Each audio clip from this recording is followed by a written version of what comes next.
नमस्कार किसान साथियों, मैं संदीप नरवाल ऑर्गेनिक फार्म खेड़ी नरू करनाल हरियाणा से। किसान साथियों, कोई नया बाग लगाए या कोई प्लांट में तो मैं किसी साथी को प्लांट में डायरेक्ट खाद डालने के लिए नहीं कहता। 2 साल तक कोई भी जिस भी साथी से मेरी बात होती है बाग लगाने के लिए, मैं उसको कोई और ही तरीका बताता हूँ। पहले साथियों, मैं आपको ये देखो, मेरे नींबू के प्लांट पे आज 20-22 मार्च की डेट है। देखो ये कितना छोटा नींबू है, ये इस पे गुच्छे हैं और साथ के साथ साथियों देखो कितनी अच्छी फ्लावरिंग चली हुई है। इस पौधे का ये नेचर है, जहाँ से जो ब्रांच खाली होगी वहाँ पे फ्लावरिंग आ जाएगी और फ्रूटिंग चलती रहेगी। ये देखो साथियों, आज इस डेट में देखो कितना है फुल साइज का इस पे, और ये 2 साल के सारे प्लांट हैं मेरे। और साथियों ये देखो आप, ये जो फुटाव है इन पत्तियों पे इतना अच्छा और इतना अच्छा फ्लावरिंग है, सारा देसी मैनेजमेंट से है। क्योंकि साथियों 2 महीने हमने ये पत्तियां संभाल के रखनी है ताकि ये सारा साल पौधे को खाना दे। अब देखो आप कितना अच्छा फुटाव है इस पौधे पे, कहीं कोई लीफ माइनर थ्रिप्स का कोई अटैक नहीं है अभी तक। और साथियों सिर्फ और सिर्फ ये ऑर्गेनिक पे पॉसिबल है, किसी केमिकल में इतनी ताकत नहीं है वो इनको रोक देगा उस बीमारी का। क्योंकि साथियों उसका कारण है, इतनी महंगी महंगी दवाइयाँ हैं और बार बार स्प्रे हम कर नहीं सकते।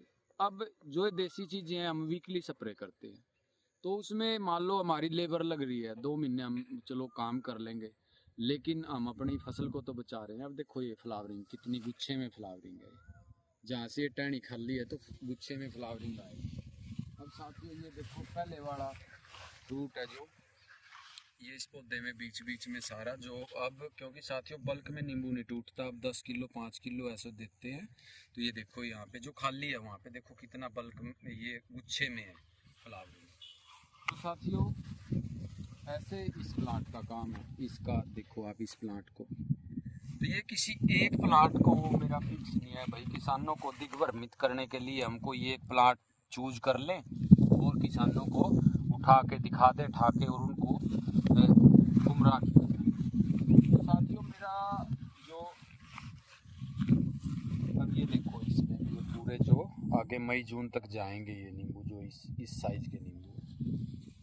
तो साथियों मैं बार बार एक बात कहता हूँ, कोई बाग लगाए, नया बाग लगाए या पौधे में, भाई पौधे के नज़दीक कुछ नहीं डालना। नए बाग लगाते हुए तो बल्क डोज आपने जो भी डालनी है पूरी खेत में बिखेर के, खेत को अच्छे से 2-4 बार बहा के और पौधा लगा दो। मैं कभी किसी किसान साथी को सुजेस्ट नहीं करता 2 साल तक पौधे के पास में कोई खाद डालने, और नए बाग में तो डलवाता ही डलवाता नहीं। क्योंकि साथियों नए पौधे में अगर खाद डलवाया तो वो बात हो जाएगी जैसे हम पैदा हुए बच्चे को देसी घी के चम्मच दे रहे हैं। क्या आज जो न्यू बोर्न बेबी है उसको हम देसी घी पिला सकते हैं 150 ग्राम? तो उसी प्रकार लगाया हुआ नया पौधा भी एक नए बच्चे की तरह है। और साथियों मैं लोगों को तो बोलता हूँ, लेकिन मेरा ही नुकसान हो गया इस काम में। मैं दिखाता हूँ आपको लाइव। साथियों मेरा यहाँ से ये एप्पल बेर का प्लांट सूख गया था, पिछले साल तोड़ दिया था। तो ये देखो ये बड़ा अच्छा प्लांट चला हुआ था, मैंने पहले इसकी शॉर्ट भी डाली थी। और आप आज देखो इसके पूरे पत्ते जड़े हुए हैं, ये देखो कैसे ये राख हो गई है। ये हुआ कैसे साथियों, देखो इसके आसपास आपको ये SSP के दाने पड़े हैं, मैंने हटा भी दिए थे। मैंने पिछले महीने में कुछ साइंटिस्ट से मिला था तो उन्होंने मेरे को बोला था भाई SSP आपने डलवानी है। तो मैंने बड़े बाग के लिए किसी को बोला था भाई थोड़ा थोड़ा दूर ने 1 मीटर दूर के रेडियस में SSP डाल देना। उसने क्या किया, उसमें तो डाल गया और यहाँ ना निकला होगा, इस छोटे पौधे में भी बगा गया आधी मुट्ठी। तो ये देख लो ये पौधा फूक दिया है ना उसने। ये तो जब का काम है जब वो ऊपर पड़ा था और इससे दूर भी था। अगर हम इस खड्डे के अंदर नीचे SSP डाल के पौधा लगाएंगे या कोई और केमिकल डाल के, क्योंकि साथियों बड़ी हीट पैदा होती है ज़मीन में तो वो पौधे को नुकसान करती है। आपने जो भी चीज़ डालनी है बल्क में खुले खेत में डालो, गोबर का खाद डालो, SSP डालो, पोटास डालो, जो नया बाग लगाते हो जो मर्जी डालो, खुले खेत में डालो और खेत को अच्छे से बहा दो ताकि वो मिक्स हो जाए। प्लांट के आसपास कुछ नहीं डालना कभी भी साथियों। अब ये जो मेरे प्लांट, ये अंजीर के प्लांट पर देखो आप, कितना अच्छा इनके सब पे फुटाव आया हुआ है। इन पे भी वही देसी चीज़ों से ही देखो, ये पत्ते कितने शानदार ग्रीनरी है इनकी, और ये मल्टीपल फुटाव है। तो साथियों, अगर किसी साथी को इन प्लांट में भी कोई खाद या गोबर का खाद डालना है, तो जैसे 2 साल का प्लांट है साथियों, अगर हम इस प्लांट की बात करें तो कम से कम इसके यहाँ से यहाँ तक 1.5 फीट दूर यहाँ पे आपको कैनोपी के अंदर डालना पड़ेगा, अगर डालना है तो किसी ने। इस मिट्टी के अंदर यहाँ को डाल लो, क्योंकि अगर साथियों आपने यहाँ कोई केमिकल या गोबर का खाद इस तने को टच कर दिया तो वो यहीं से नुकसान करना शुरू कर देगा, वो यहीं से तने को गड़ाना शुरू कर देगा और हमारे फायदे की बजाय नुकसान हो जाएगा। तो इसलिए साथियों, चलो कोई रिकमेंड करते हैं या बोलते हैं भाई ये डोज डाल लो पौधे के खड्डे में, ये भर दो वो भर दो। साथियों, मैंने भी भर के किए हैं ये काम। 3 साल मैंने बहुत धक्के खाए हैं, बहुत पौधे बदले हैं। मैंने भी ऐसे ही किया था। जब मैंने बाग लगाया, मैंने 10,000 रुपये तो उसको ट्रैक्टर वाले को दिए थे, वो बड़े उस बर्मे से जो बिजली के खंभे खड़े करता है, उससे मैंने खंभे वो गड्ढे खुदवाए थे, उनमें फिर गोबर का खाद भर दिया, फिर उनमें ऊपर से पोटास और SSP डाल दिया। तो उसमें क्या हो गया था, लगाते ही मेरा आधे से ज़्यादा बाग ख़त्म हो गया था। तो आदमी करके सीखता है। तो अब मैं किसी भी, या कोई साथी मेरे से प्लांट ले रहा है या कोई फ़ोन कर रहा है या मैं अपनी वीडियो में, मैं देखो किसी को गलत नहीं कहता, कोई खड्डे बनवा के और भरवाता है, वो सब की अपनी स्ट्रेटजी है, अपनी उनका तरीका है। लेकिन जो मेरे को इस तरीके में नुकसान लगा, तो इसलिए साथियों, कभी भी नए पौधे में तो केमिकल खड्डा खोद के उसमें कभी भी केमिकल खाद या गोबर का खाद नहीं भरना।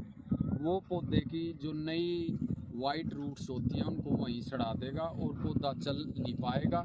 और इन बड़े पौधों में भी आपने करना है तो 2 साल के प्लांट में कम से कम 1.5 फीट दूर के दायरे में आपने वो भरना है। अगर डालना भी है तो हल्का हल्का मिट्टी में मिला के। देखो ये इन देसी चीज़ों का ही कमाल है। ये कितने पौधे, कितनी ग्रीनरी इन पौधों में आई हुई है, मल्टीपल घाव है। ये देखो कितना इन पे पूरे साइज का नींबू लगा हुआ है और ऊपर फ्लावरिंग चली हुई है। और साथियों, ये तब है जब ये पूरा का पूरा प्लांट सूख के हरा हुआ है। ये प्लांट साथियों, ये बाग मेरा पूरा सूख गया था। जब भी मैं एक्सपेरिमेंट करता रहा, वो हम तो अपने दर्द में डॉक्टर बने हुए। तो जब कंपनियों ने हाथ खड़े कर दिए और मेरे इस खेत के मैं बैठ के बीच में 1 लाख की दवाई लगने के बाद मेरे को ये कह गए, भाई ये तो उखाड़ना पड़ेगा जी बाग, इसका कुछ नहीं हो सकता।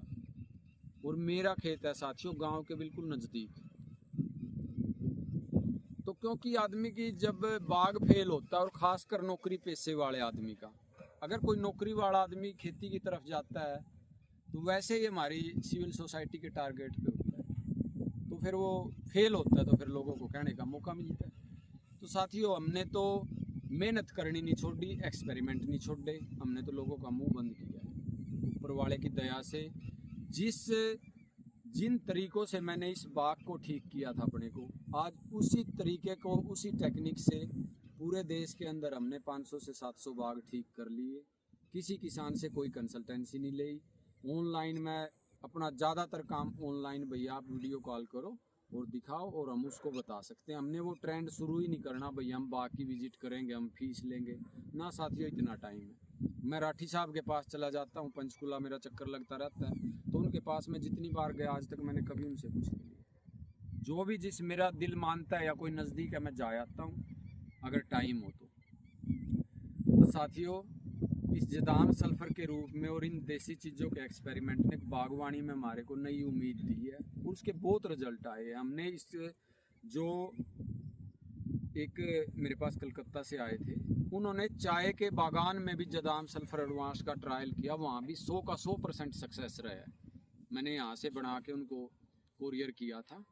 तो तो वहाँ भी ये हमारा मतलब जहाँ पे भी एक्सपेरिमेंट कराया तो पॉजिटिव रिजल्ट आए।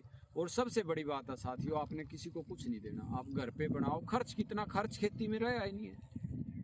गुड़, जदाम, सल्फर और नीम ऑयल, 3-4 चीज़ें रखो बस। वही चीज़ें अदल बदल के टेक्निकल चेंज करके करते रहो, बागवानी में मार नहीं खाओगे। और ये देख सकते हो आप मेरे हर प्लांट को कितना अच्छा ये फुटाव इन पे चल रहा है। और साथियों कुछ साथी मेरे को ये कह रहे थे, भैया आपने तो एप्पल बेर की कटिंग बहुत जल्दी कर दी, ये तो बहुत बड़ी ग्रोथ कर जाएंगे, ये तो टूट जाएंगे। लेकिन साथियों मैंने एक्सपेरिमेंट करा था, अब इस कटिंग को 2 महीने हो गए, आप देखना कहीं से कोई बड निकले इसमें, ये हल्का सा यहाँ निकलना शुरू हुआ है, तो कहाँ से इसकी ग्रोथ ज्यादा होगी। 2 महीने हो गए इस कटिंग की हुई को मैंने को। ये देख लो जमीन से 2 इंच ऊपर है ये, बस ये नीचे ग्राफ्ट है, उससे 2 इंच छोड़ के मैंने इसको काट रखा है। तो ये भी मैं साथियों अपने खुद का मैंने एक्सपेरिमेंट किया है। साथी कहते थे भाई ये तो गलत कर दिया आपने, ये तो बहुत ज्यादा हाइट ले लेगा, ये तो ये कर देगा वो कर देगा। साथियों करके देखेंगे जब भी तो सीखेंगे, अगले साल बाद में कर लेंगे अगर कुछ नुकसान हुआ है।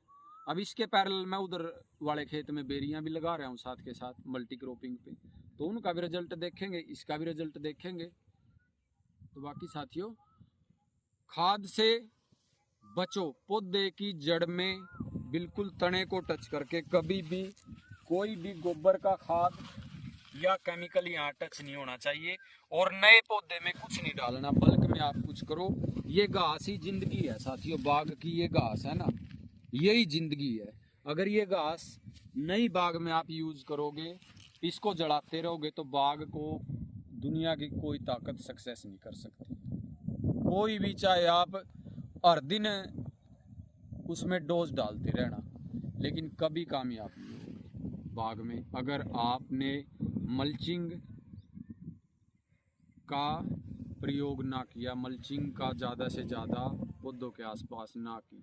साथियों 90% चीज़ें 10% एक तरफ रह जाती हैं, सारी चीज़ें 90% काम हमारा मल्चिंग करती है। तो साथियों मैंने आपको लाइव दिखा दिया है, अगर नए पौधे के पास खाद डालोगे तो क्या हाल होगा। जो मैंने किसी को कहा था, देखो मेरी एब्सेंस में 1 मिनट में मेरा नुकसान हो गया, ये तो मैंने पकड़ लिया, मैंने जब ही समझ गया था माँ भाई कर गया काम हो। उसको देख लो, पता नहीं इन पौधा में कुछ नहीं डाला, उसने कहाँ से पौधा ढूंढा और इसके भगा गया इसकी जड़ों में SSP। तो साथियों कुछ नहीं डालो, खुले खेत में डालो जो डालना है। नहीं, जमीन में हमारी बहुत ताकत है, ऐसी आफत नहीं आ रही है। किसानों के दिमाग में तो ये हुआ ना भाई जमीन न ठोक दो शुरू में बस, तो 1-2 साल के लिए सारे न्यूट्रिएंट जमीन में हुए हैं, तो कोई ऐसे डालने की जरूरत नहीं होती। बाकी उसका रिजल्ट आपके सामने दिखा दिया, खुद खुले खेत में आप जो मर्जी डालो।